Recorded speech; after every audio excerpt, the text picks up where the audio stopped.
पुरावा मिळेपर्यंत धनंजय मुंडेंचा राजीनामा नाही, अजितदादांचं मत. एसआयटी आणि न्यायालयीन चौकशीपर्यंत कोणतीही कारवाई न करण्याची भूमिका, सूत्रांची माहिती.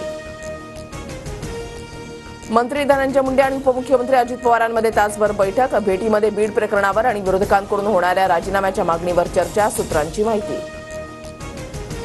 खंडणीसाठी मंत्री धनंजय मुंडेंच्या सातपुडा बंगल्यावर बैठक. मुंडेंनी 3 कोटींची खंडणी मागितली. बैठकीमध्ये वाल्मिक कराड, नितीन बिक्कड उपस्थित. TV9 मराठीच्या मुलाखतीमध्ये भाजपा आमदार सुरेश धस यांचे स्फोटक आरोप.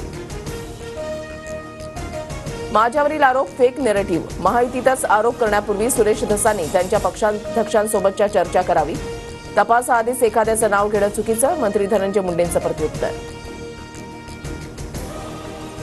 वाल्मिक आकाचा आका म्हणजे धनंजय मुंडे. बीड हत्या प्रकरणामध्ये आरोप करताना सुरेश धस स्पष्टच बोलले.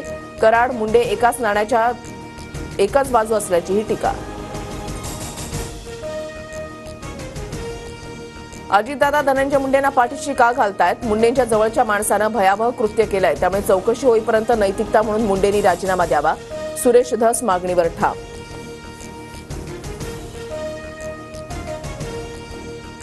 बीड हत्या प्रकरणामध्ये राज्य सरकारनं निर्धारानं कारवाई केली आहे. कुणीही धमक्या देण्याचा प्रयत्न केल्यास त्याला सोडणार नाही, गृहमंत्री फडणवीसांचा कडक इशारा. संतोष देशमुखांना मारहाण करतानाचा व्हिडिओ, आरोपींच्या फोनमध्ये हस्तगत. आरोपी देशमुखांना निर्दयीपणे मारत आनंद लुटत होते. एसआयटीकडून कोर्टामध्ये युक्तिवाद, सर्व पुरावे कोर्टामध्ये सादर. बीड हत्या प्रकरणामध्ये गंभीर तपास नाही, एसआयटी बरखास्त करा, अंजली दमानी यांची मागणी. सर्व अधिकारी कराडच्या आशीर्वादानं आल्याचा आरोप. राष्ट्रवादीच्या कोणत्याही नेत्याशी बातचीत नाही, आता माझ्या भावना मेल्यात. छगन भुजबळांची उद्विग्न प्रतिक्रिया. राज ठाकरेंनी बोलावली मुंबईतल्या विभाग अध्यक्षांची बैठक. सकाळी 11 वाजता शिवतीर्थ इथे बैठक. बैठकीमध्ये राज ठाकरे पालिका निवडणुकीचा आढावा घेण्याची शक्यता. दहशत आणि वर्चस्व निर्माण करण्यासाठी अनमोल बिश्नोईकडून बाबा सिद्दीकींची हत्या, मुंबई पोलिसांच्या गुन्हे शाखेनं दाखल केलेल्या आरोपपत्रामध्ये नमूद. कोट्यवधींचा घोटाळा करणाऱ्या टोरेस नामक कंपनीसह संचालकावर गुन्हा दाखल. मोजोनाईट खडा खरेदीवर आठवड्याला 6% परतावा देण्याचा आमिष. 13,48,00,000 घेऊन कंपनी मालक फरार.